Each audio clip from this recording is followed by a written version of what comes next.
Hello there, welcome back to Jennie Designs with Paper and this week's episode of Crime and Coloring, where we take an alphabetical journey through the United States and revisit some of the earliest crimes. But before we talk crime, let's talk coloring. This is a digital image I purchased off Etsy, and I will try and remember to leave that link down below. I needed to make a birthday card for my sweet, sweet neighbor girl, and this girl is the perfect image because my sweet little neighbor has poofs just like this girl, and she loves her poofs.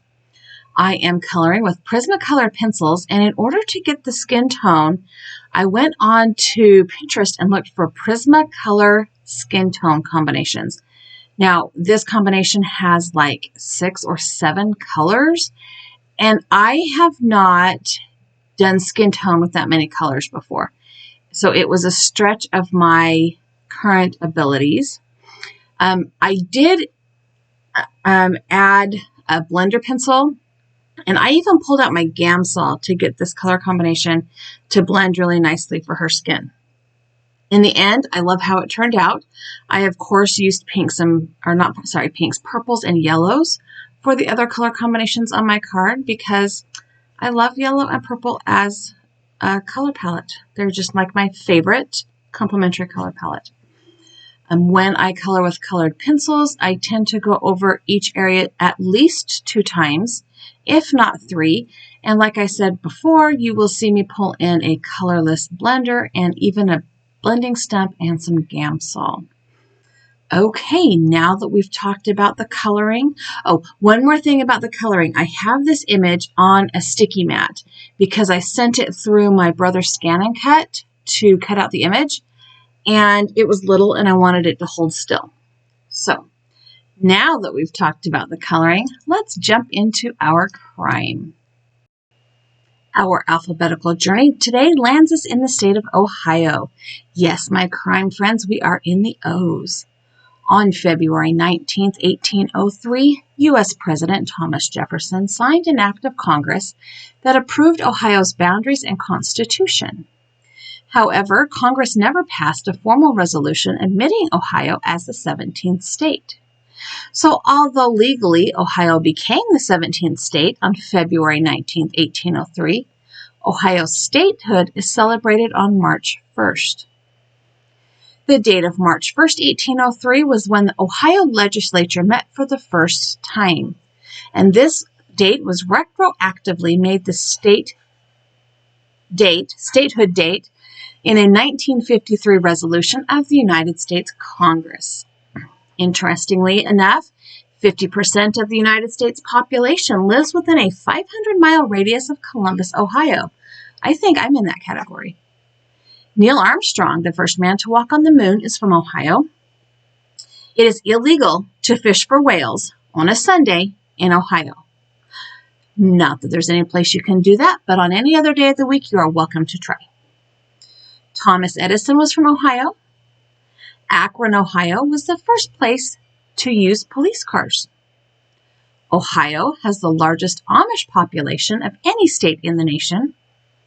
John Lambert of Ohio City made America's first automobile in 1891. The first full-time automobile service station opened in 1899 in Ohio. And Oberlin College, founded in 1833, was the first interracial and co-educational college in the United States. Go Oberlin! The Pro Football Hall of Fame is located in Ohio. Women are prohibited from wearing patent leather shoes in public in Ohio. Why? So that men cannot see the reflection of the women's underwear in their shoes. Obviously, yes, this goes back to when women wore dresses all the time. Just saying, good rule of thumb, don't wear shiny shoes if you have a dress on. Lifesaver candies were invented by Clarice Crane of Garrettsville, Ohio, and they were advertised as a summer candy that could not melt like chocolate. It is illegal for more than 5 women to live in one house at one time in Ohio. Ohio's state flag is not a rectangle like other flags, but a pennant design, and is the only state flag in the United States with that design. By state law, no one may be arrested on a Sunday or on the 4th of July in Ohio, which is totally awesome and definitely not enforced. And while Ohio has many other interesting facts, it is also home of Mary Hark Knight, worst daughter of all time. I should probably back up and start at the beginning. Adam Hask was born in Germany in about 1828 to parents listed as unknown. And I looked on 4 major genealogy sites listed as unknown. By the late 1840s or early 1850s, Adam had immigrated to the United States and his surname was changed to Hark. He was living in Dayton, Ohio, and did appear on censuses. Adam met and married Catherine McGinnis on March 30th of 1851. Now, Catherine was born in Ohio around 1833 with no month or day given to immigrant parents as well. Most websites list her mother as unknown and her father as Eli McGinnis, but one source I found named her mother as Mary with no surname. So, yeah, weird recording this time around. Also, no pictures this time around. Weird, I know. So, Adam and Catherine were the parents to Mary, born in 1852, John in 1856, and Michael in 1857. Adam enlisted as a private in the 24th Regiment Ohio Infantry at the age of 32 and fought in the Civil War. His unit's military record lists him as being involved in many of the Civil War battles up and until they were mustered out of June of 1864-ish. The record has their unit listing the loss of 176 men total during their active duty time due to injury and or illness. Sorry, allergies are a real thing here. It is unclear exactly when or how Adam died, but it was somewhere between 1864 and 1870. In the 1870 census, Catherine and the children are listed as living in Dayton, Ohio, without Adam, and Catherine is listed as a widow. So fast forward a few years to 1895, and Catherine, at age about 65, is living in a cottage on North Urbana Street in a section of the northeast corner of Dayton known in 1895 as Biltmore Commons. She was receiving $12 a month widow's pension and added to her income by taking in washing. Now, it seems, in the sparse details I could find, that Catherine and her daughter Mary did not have a great relationship. And complete side note, I found nothing about her relationship with her sons other than that they were born. Totally weird, right? So, apparently, Mary spent most of her life flagrantly disobeying the rules and the lifestyle her mother had in place for her. She demonstrated that by associating with questionable companions and hung out in the parts of the city that were less savory. And there's a quote here, her days and nights were given over to debauchery. So she was not behaving the way that a woman in the late 1800s, early 1900s was expected to behave. And more importantly, she was actively going against the way her mother raised her, right? At some point, Mary had a lightning bolt, 2x4 to the forehead, whatever, and grew up a little bit. Because in 1892, Mary was married to Mark Knight, and for a time lived happily with her husband. Mark was a laborer at Bronwell Boiler and brought in a pretty substantial weekly wage. However, that happiness was very short-lived, and by 1895, after a very violent quarrel with her husband, Mary Knight moved in with her mother. So 3 years into the marriage, she's now separated from her husband. It is reported that Mary was a drunk, and she continued to drink against her mother's wishes in her mother's home, and this behavior caused loud, frequent quarrels. The arguments were so loud that the neighbors could hear them from their own homes, which would bring the neighbors over to calm the ladies down, to quiet the street back down, trying to not have these two ladies disturbing the peace all the time. On the morning of May 10th, 1895, the screaming was so loud at Catherine's home that the neighbors actually considered calling the police. And once the shouting stopped, neighbors saw Mary stagger out of the house, obviously drunk, and because this was typical behavior, they went about their businesses completely ignorant to the rest of the events of the day. Later that day, a neighbor named Andrew Provost, walked past the house, and he saw Mary standing on the porch, screaming and looking in through a window. So he rushed to her and asked what was wrong. Mary pointed through the front window, and when he peered through the window glass, he saw Catherine Hark lying on her back on the bare floor with puddles of blood around her. He headed toward the door to go inside, but Mary told him, "You can't go in, the door's locked. She locked it on me after I left, and you're going to have to break the window."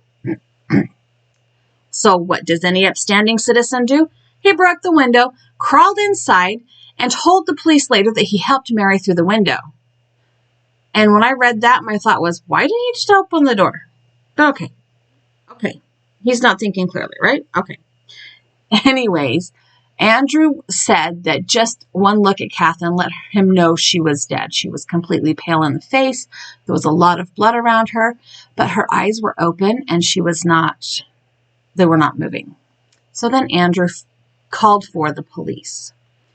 So then Police Chief Thomas Farrell and Deputy Haley arrived to Catherine's house by horse and buggy.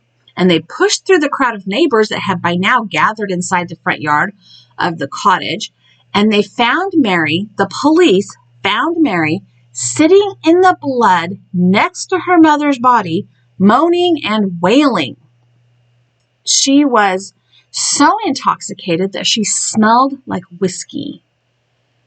Some people said that she was so drunk she didn't even realize where she was. The police chief picked up the crosspiece of a stovepipe that was laying on the floor, covered with blood and hair, and said, "This is what killed her." And immediately Mary began to shout that she hadn't done it, and "Don't you dare try and blame this on me," which, never arouses any suspicion ever, right? Here I am crying because my mother's dead, and I'm immediately saying, I didn't do it. But whatever. The police chief then asked Mary to accompany him to the police station to make a statement. And he and the deputy led her out of the door and down the steps through the crowd.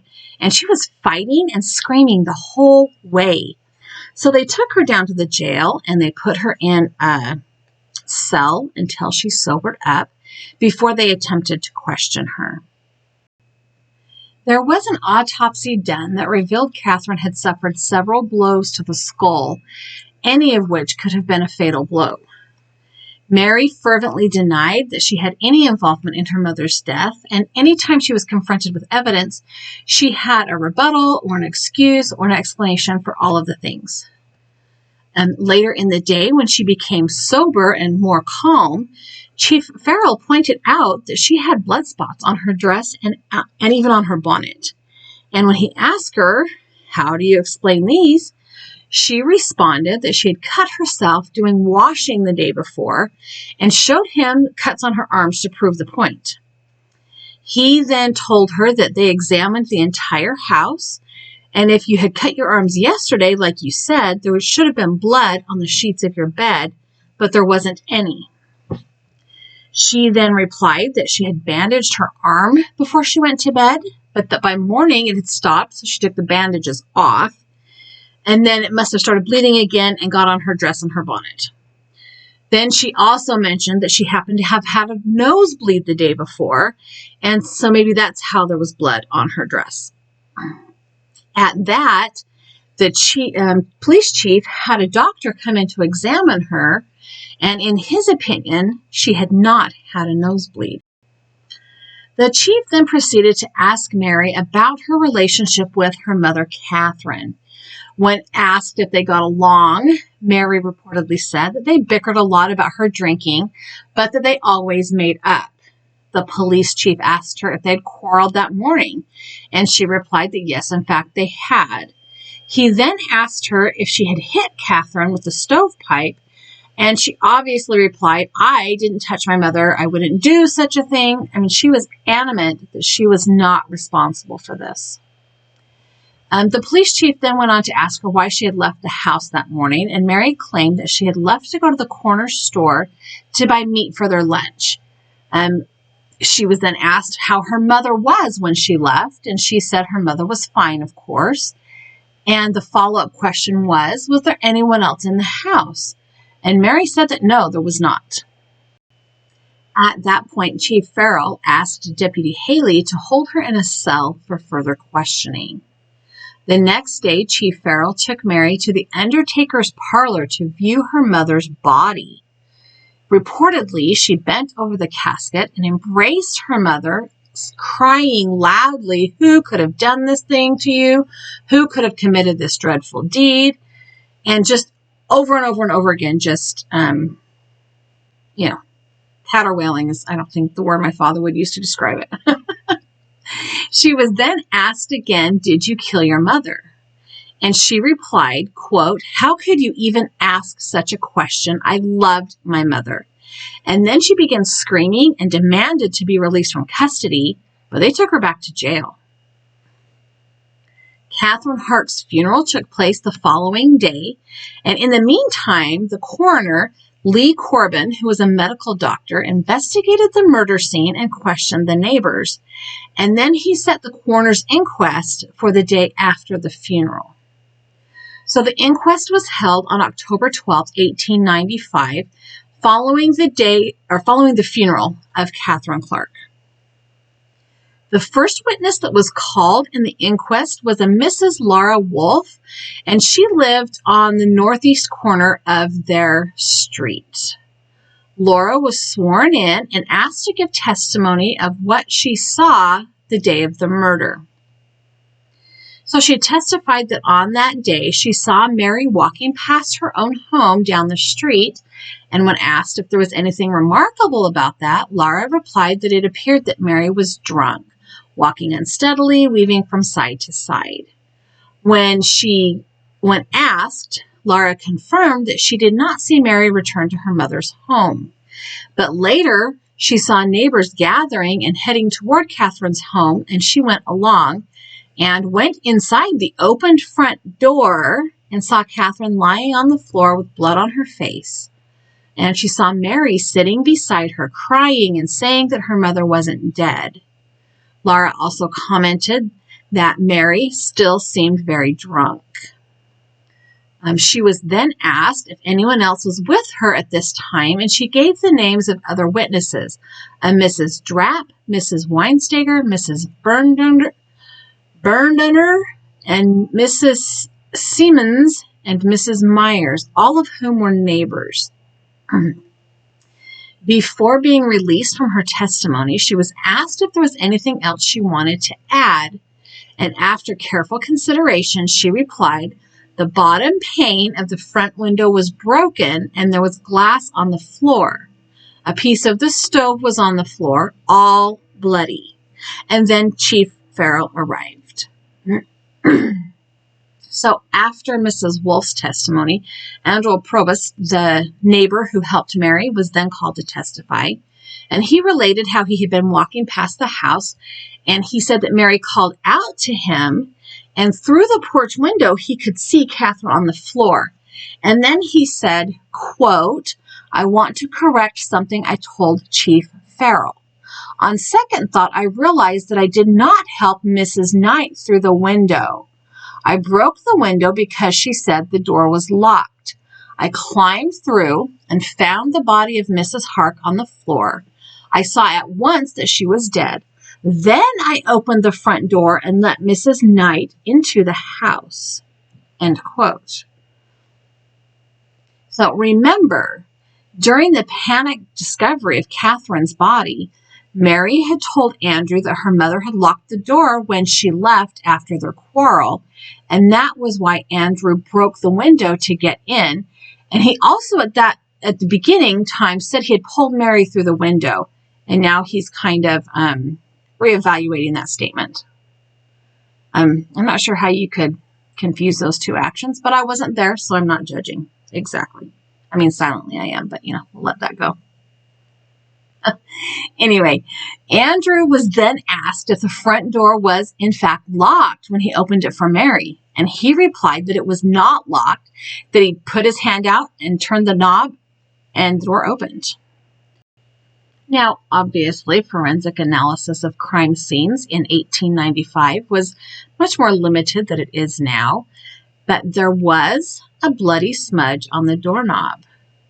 The problem was it could not be determined that if Andrew had left a bloody print on the door when he opened it for Mary, or if Mary herself had left the print on the door either when she left, attempting to lock the door, or just an accident, or maybe she's trying to give herself an alibi. There was no way of knowing how the bloody smudge got on the doorknob. After a number of witnesses for the prosecution, Mary was the only defense witness. Now, keep in mind, this is still the coroner's inquest. This is not the actual trial. And this is what it was recorded as Mary's witness statement. Quote, "My name is Mary Knight. I am 43 years old. I was born in North Dayton. I have been married for 3 years and have been separated from my husband for 4 weeks. I have been living with my mother since then. At about 8:30 that morning, I got 20 cents worth of whiskey from Mrs. Gatney on Valley Street. Thursday afternoon, I went to Glazier's for meat and stopped in at Mrs. Weinsteger's. When I got back, I found the house locked. I supposed my mother had locked it. I went to the door after Andrew opened it. The key was on the inside of the door. When I left the house, Mother was sitting in the doorway. I did not kill my mother. I love my mother. She is the only friend I have. I had no reason to kill her." End quote.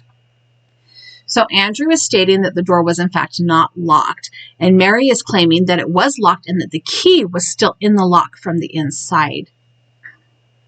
So in spite of any lack of motive or direct evidence, she was remanded to jail to await trial. And that trial was held the first week in December of 1895. So this has been, a month and a half. Judge Dennis Dwyer presided, and John Sprigg represented Mary. The testimony was essentially the same at the inquest, and to no one's surprise, the jury found her guilty. Of course, her attorney filed an appeal, which I think they did kind of at the same exact time then, and the judge denied it. The same judge, Judge Dwyer, denied the appeal. When asked if she had anything to say before sentencing, Mary replied, quote, "I am not guilty. I did not kill my mother." Judge Dwyer pronounced sentencing. "Your conviction has been on circumstantial evidence," the judge said. "Let the sentence serve as an atonement for the dreadful crime of which you have been found guilty."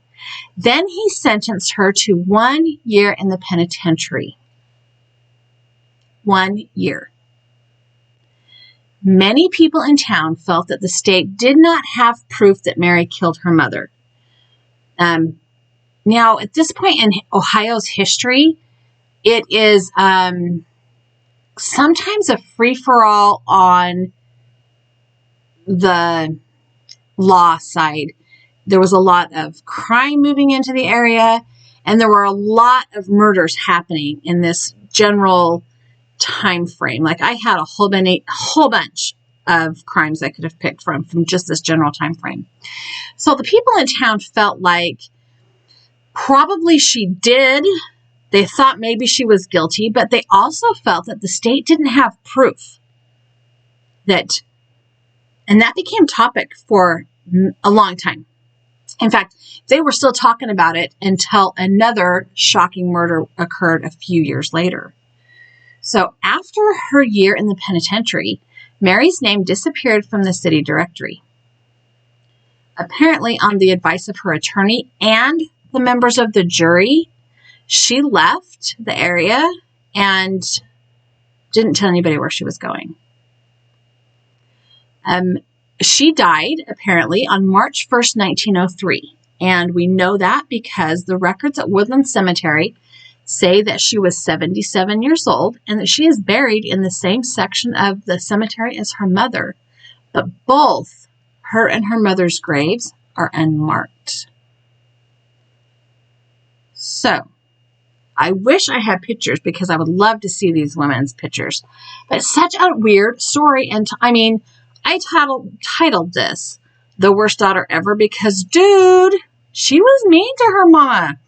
If she actually bludgeoned her mother with that stovepipe, she was a mean drunk. She was mean to her mama. And like I said before, people in town continued to debate whether or not the circumstantial evidence was enough to prove that Mary had in fact killed her mother. And it wasn't until the murder of little Bessie, I think was the name of the gal that was murdered, in a very shocking fashion, that people stopped talking about whether or not Mary had killed her mother. And after that case, they decided that, in fact, she did, and they didn't care anymore. They were done having sympathy for people who may or may not have committed murder. So now we are at the end of our story and the end of our finished card. And I love how this digi-stamp turned out. I definitely want to practice coloring skin tones on people a little bit more. I do need to add a sentiment to this card because it is a birthday card, and I have pulled out a very old Stampin' Up! Stamp set. This is like teeny tiny wishes, and stamped it on just a piece of scrap cardstock. I have a couple of coordinating punches that came out about the same time as this stamp set. They were all meant to go together, so I have a couple of ways to layer up the sentiment to pop it off the front of the page. Like I said, this card is for my sweet little neighbor girl down the street who is just beautiful and happiest when her poofs are big. And she is gorgeous, and I just love her. Leave me a comment down below. Tell me what you think of this story. Do you think, first of all, that Mary was sober enough to know what she did? Do you think that she was so drunk she does not remember? Or do you think that she could have been? We don't know. We weren't there. Do you think that because she was admitted to drinking whiskey first thing in the morning, that she was too inebriated to remember killing her mother? Or do you believe that she killed her mom, she knew she killed her mom, and she thought she was get away with it? I am leaning toward the fact that she was too drunk to remember doing it, simply because a couple of different people mentioned that while she was sitting on the ground next to her mother in her mom's blood, she didn't necessarily remember what was going on. So she seemed still drunk. So I'm leaning toward this murder having been committed in a drunken rage. That is not an excuse. That is not an excuse. I am just leaning toward it being a drunken rage as opposed to premeditation or full-on hatred and hostility, even though the women did not get along by all accounts.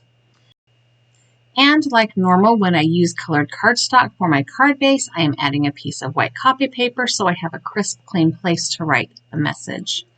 Here is my finished card. I hope you enjoyed the story today. I hope you enjoyed the coloring process. I want to use colored pencils more often. Here are a couple of other videos I think you might like as well. I've also added a subscribe button. If you haven't subscribed to my channel yet, I would love it if you did. Leave me a comment down below. Talk to me about all the things. Give this video a thumbs up. Let YouTube know you liked the video, and have a really fabulous day.